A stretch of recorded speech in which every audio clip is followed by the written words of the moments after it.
Hi, and welcome to The Sound of Self, the podcast that's all about empowering women in their 30s to make mindful shifts, find their purpose, and step into their power. This podcast is not just about discussions, it's a movement. We're here to break through the barriers that hold women back from freely expressing themselves. The world needs your unique voice, and we're here to help you find it. So thank you for joining Jess and Erin on The Sound of Self. Let's unlock the power within and create a life that resonates with the true essence of you. Hello, beautiful people, and welcome back to the Sound of Self podcast. This is Erin here, and today I'm interviewing Mel, the amazing visionary artist known as Mama Whiteline, craftswoman, ceremonialist, retreat facilitator, naturopath, transpersonal art therapist, and so much more. Melly has over 20 years of experience traveling to sacred sites around the world, studying with Indigenous cultures, everywhere from the Isle of Man, all of the Americas, Europe, and more. She is an amazing way shower and world bringer. As someone who has actually helped me personally craft my own shamanic drum, it was such a beautiful journey with you, Melly.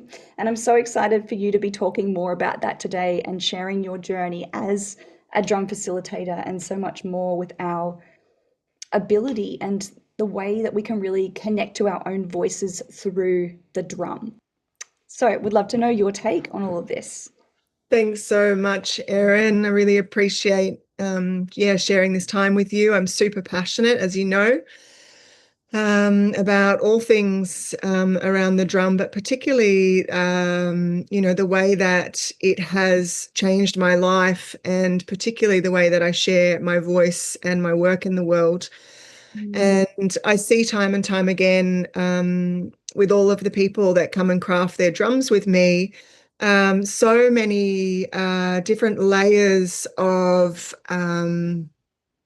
trauma and constriction and tension and self-judgment and criticism around their voice and their expression and their creativity that all begins to lighten and clear and shift as they firstly reclaim the drum as a tool and an instrument, but also through working with it. For themselves first and foremost, but also then in their work and their practice in circles and sound healing and breath work and many other ways. Yeah, and I love how every step of that process that you took us through, I was lucky enough to have quite a small group when I was working with Mel, so we got to spend a lot of one-on-one time. It was really a process of stripping away the layers as we created this new thing. And I love how you really guided us through that in such a grounded and feminine way, because for me, I didn't even know that women were the holders of the drum. That was a big moment for me when you taught us about the history of drum and how women were really so powerful. We had this way of connecting to the earth with the drum. I used to think that was quite a masculine aspect.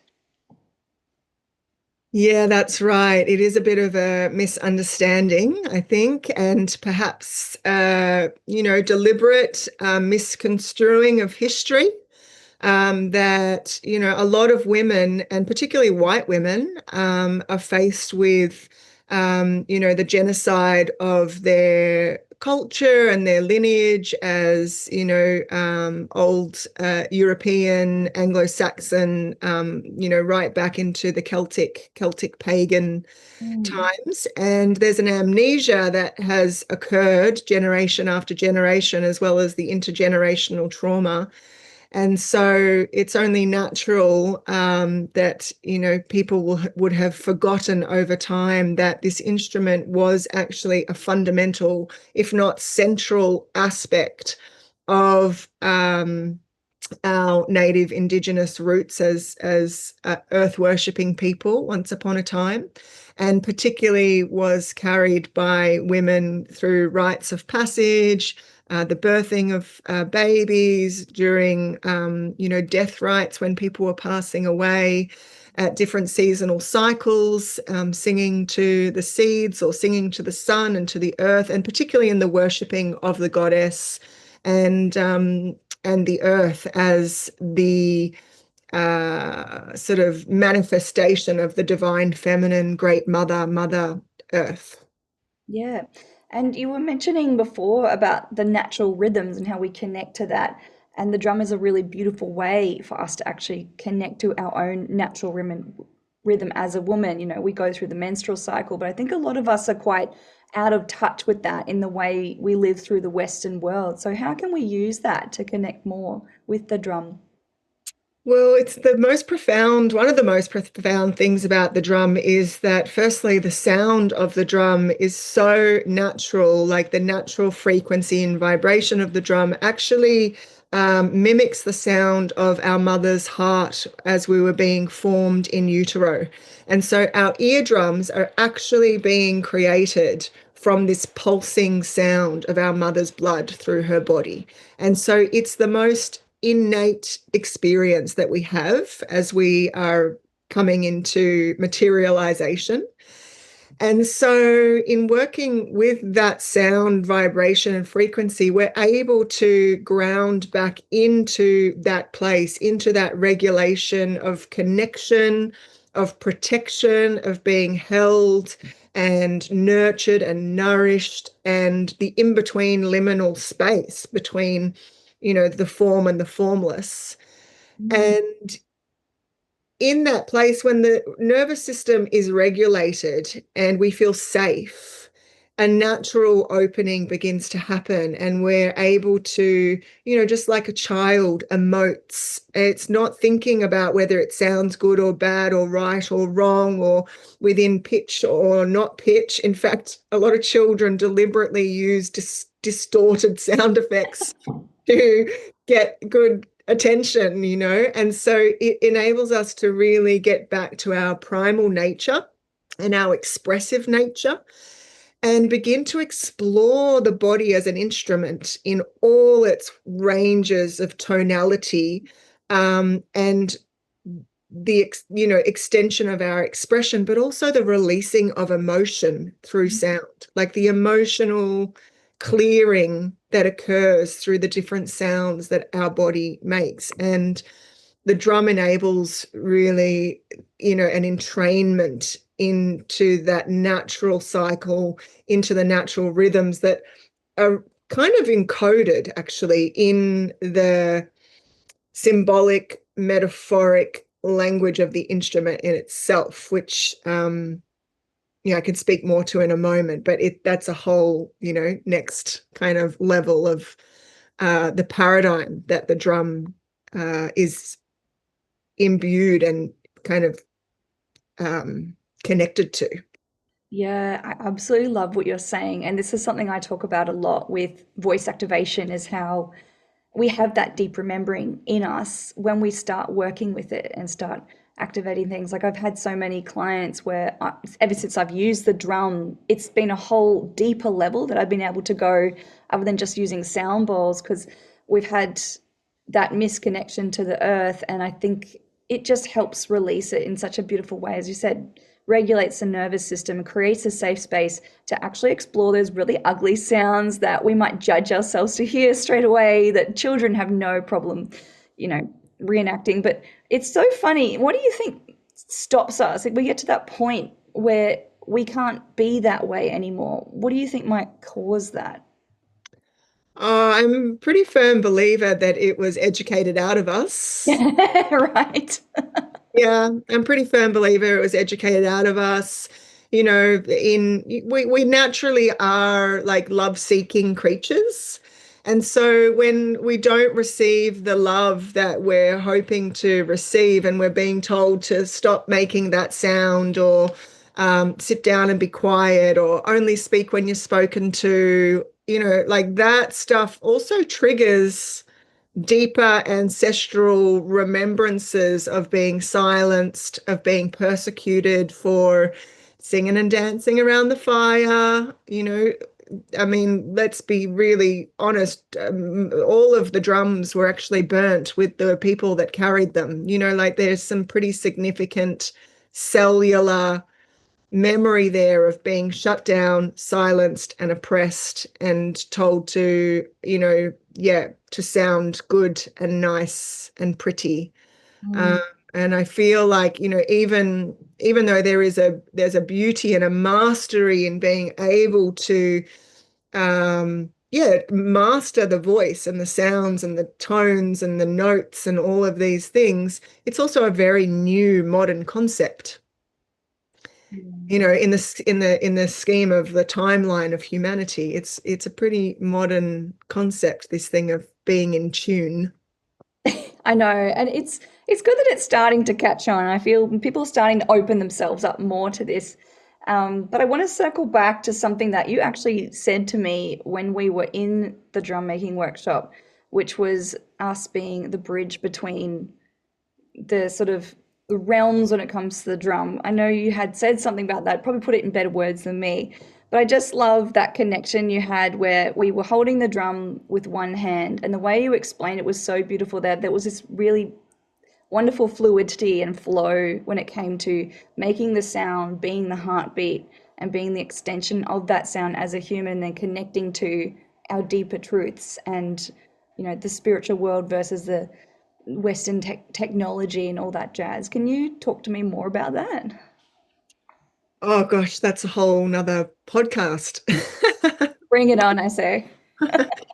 Look, I'm very much, of the belief and lived experience of us being a manifestation of spirit and nature, and the unifying point at where, yes, spirit and matter come into form, and the marriage of those worlds, and how we exist here in this three-dimensional reality. And I also really personally am witnessing and observing and experiencing, this shifting in the age of Pisces to Aquarius, and this kind of shamanic renaissance that's occurring, while simultaneously AI and technology is also becoming so advanced and available to the people.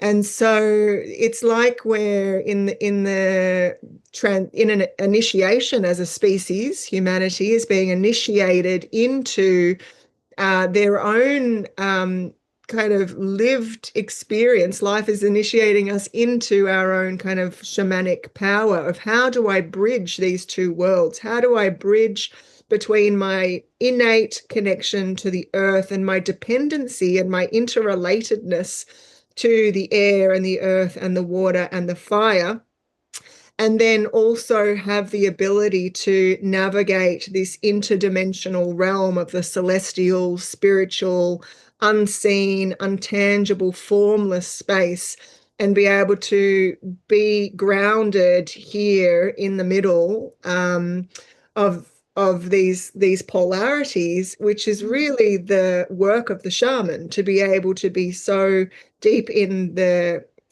underworld and be able to journey so deep into the upper world, but to be able to be grounded and safe here, elicit our power here in the middle world. And the drum is actually very much a tool that enables us to practice that journey from deep within us to outside of us to into the darkness, into the light, and remaining here in the heart at the center of all of those forces. I absolutely love how you put that. It's so magical. And I think it's such a big thing that people are looking for right now. They really are searching for that bridge and that way to connect to themselves with such a crazy changing environment around us. AI, everything is starting to really flip, and people aren't sure where to look or where to find their inner guidance system. So that grounding with the drum is such a simple and beautiful way to do it. So what other things can we do? I think, we're talking about the shamanic role to remain grounded to the rhythm and the drum in that way. Well, look, you said it perfectly in terms of, this like inner guidance. The drum is actually very much like a compass. It's like an externalized version of the compass, which, enables us to get a sense of, where we are in the seasons and the cycles that are occurring in nature, but also in ourselves. And in there, in terms of being able to look after ourselves and,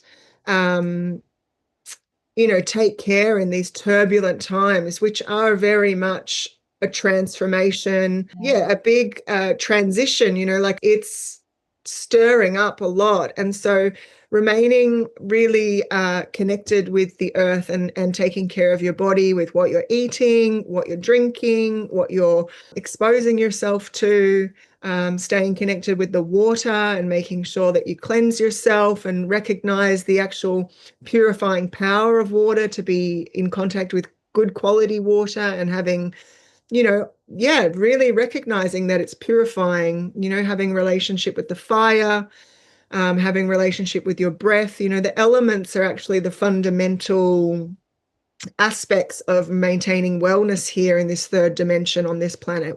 They are part of our extended family as such, and they're available to all of us free of charge to be able to take care of ourselves. And it really is a matter of building relation with them and recognizing that without those elements, we actually could not exist here on the planet.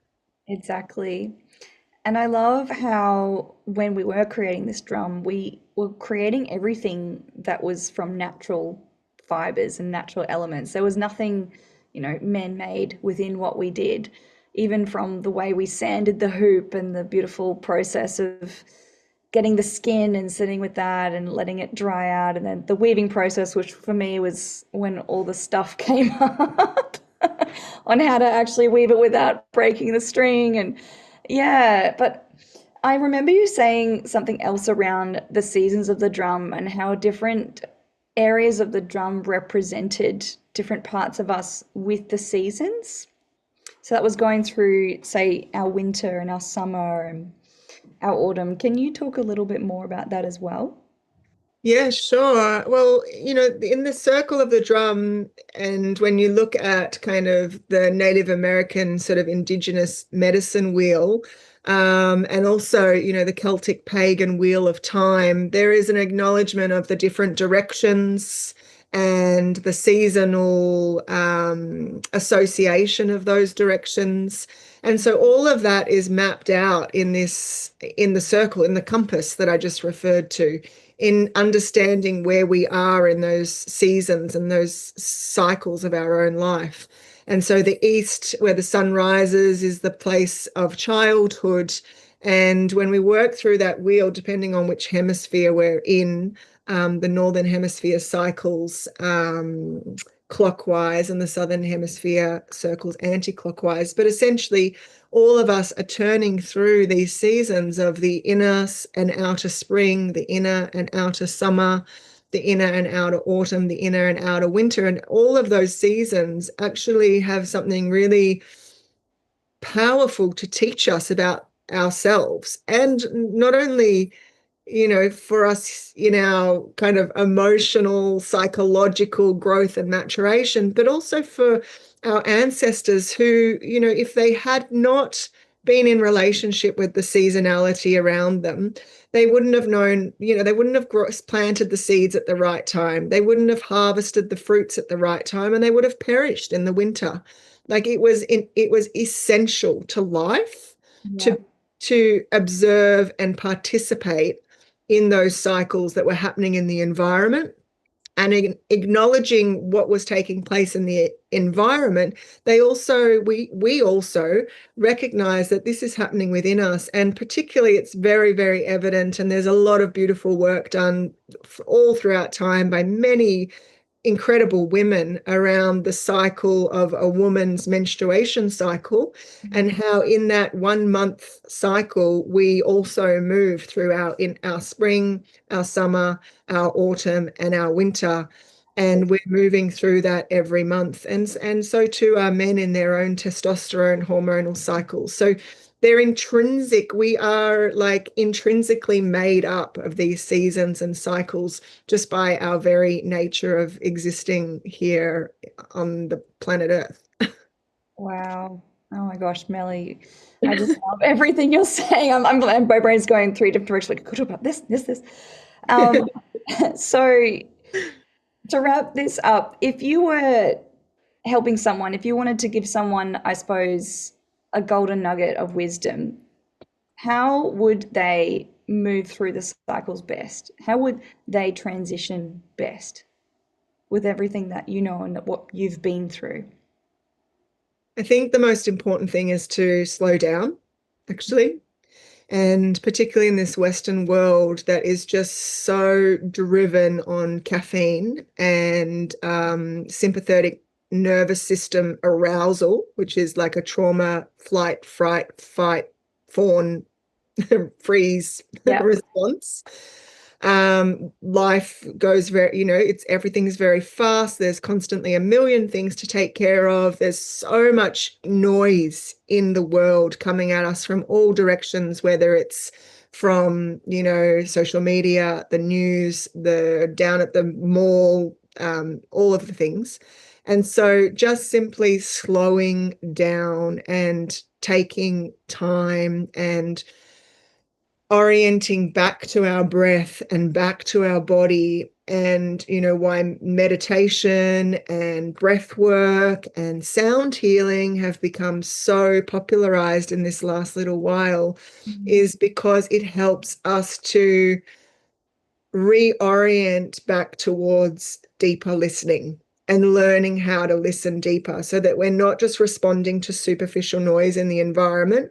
We're actually coming home to our own inner guidance, our own inner compass, our own inner knowing of the reality that we have everything we need to be able to take care of ourselves, and that we don't need to continually outsource our self-care to other people when we can go for a walk on the beach, we can drink some lemon squeezed in water, we can sit around a fire with our friends and share stories about what we're going through. There we can make art on a piece of paper, or just simply with collected natural objects on the earth. Like, there are so many ways to nourish our relationship with life and to find richness and wealth in life that can't actually be sold to us, that we need to find it for ourselves. And I think that's why the crafting of a drum and these natural instruments is so powerful, because it reminds us of the fact that once upon a time our ancestors would have prepared themselves to go out and to hunt this animal and to honor its life and to make use of all of its parts and all the ways in which that animal nurtured and nourished the tribe and the community. And then from that came this instrument that was then honoring that relationship between themselves and the animal and nature and the process of death and transformation. And this gift that just keeps on giving through our reciprocity, the giving and receiving with nature, with the earth, with our life here, and what actually we're doing here as a species. Like, what is it that what is this life really about for each one of us, and how do we really receive the gifts of our life rather than just work our lives away and Yeah. get to the end. Yeah, get to the end of it with a house full of things, wondering, like, what did I do with my life? Like, what was this all about?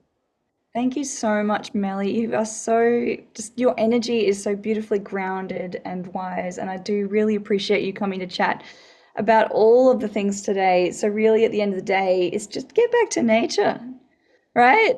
It's so simple. So if you would love to work with Melly and create a drum with her, she has so many wonderful offerings online. I will pop her details in the below. But other than that, thank you so much for coming along to the podcast today. And may we enjoy the cycle, the cycle of life.